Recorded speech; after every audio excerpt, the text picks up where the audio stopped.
뉴욕 증시, 국제금리 하락의 상승, 나스닥 1.7% 상승 마감. 뉴욕 증시는 주요 지표를 앞두고 국채금리가 하락세를 보이면서 상승했습니다. 29일 뉴욕 증권거래소에서 다우존스 30 산업평균 지수는 전장보다 292.69포인트, 0.85% 오른 34,852.67로 거래를 마쳤습니다. 스탠더드 앤드 푸어스 S&P 500 지수는 전장보다 64.32포인트, 1.45% 상승한 4,497.63으로 나스닥 지수는 전장보다 238.63포인트, 1.74% 뛴 13,943.769로 장을 마감했습니다. 투자자들은 이번 주에 나올 개인 소비 지출 PCE 가격 지수와 고용 보고서 발표를 앞두고 국채금리 하락세에 주목했습니다.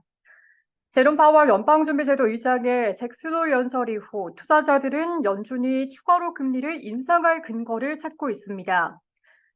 이번 주 나올 PC 가격 지수와 고용 보고서에서 인플레이션과 고용에 대한 추세를 확인할 수 있을지 주목됩니다.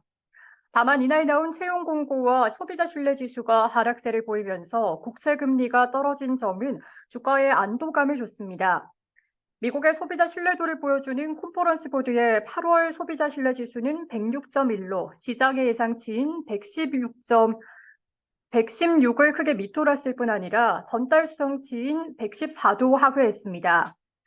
7월 채용 공고는 882만 건으로 전달에 920만 건에서 크게 줄었을 뿐만 아니라 28개월 만에 최저치를 경신했습니다. 시장의 예상치는 950만 건이었습니다.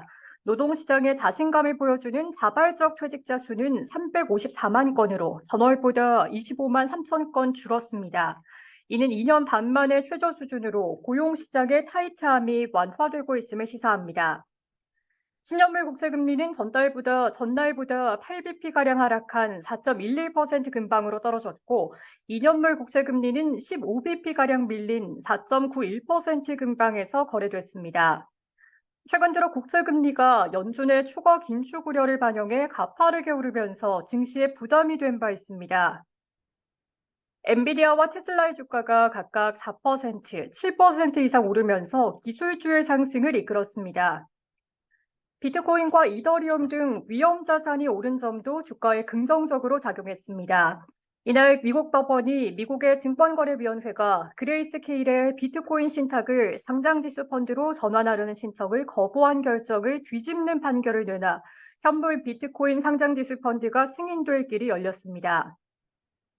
이 같은 소식에 비트코인이 7% 이상, 이더리움이 5% 이상 올랐습니다. 가상화폐 거래소인 코인베이스의 주가도 15%가량 상승했습니다.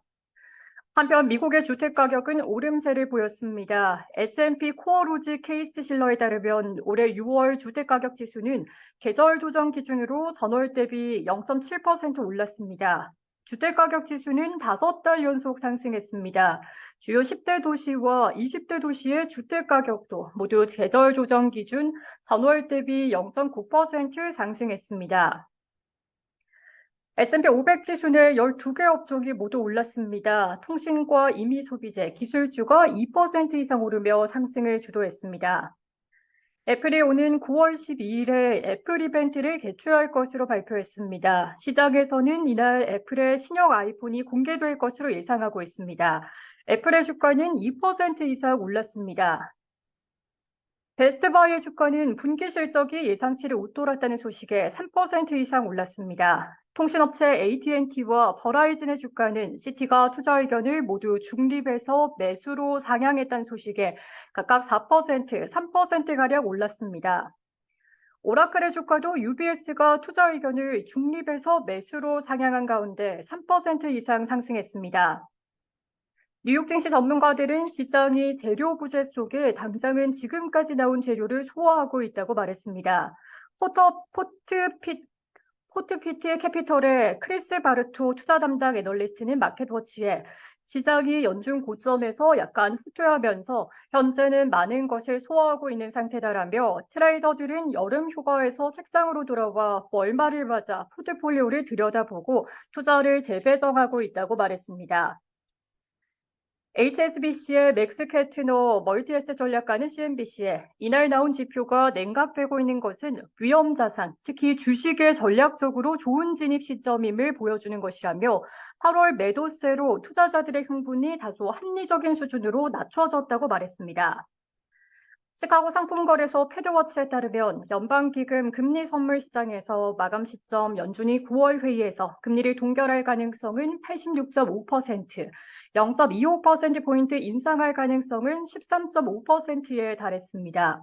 11월 회의까지 금리를 0.25%포인트 이상 인상할 가능성은 47.9%로 전날의 62.3%에서 하락했습니다.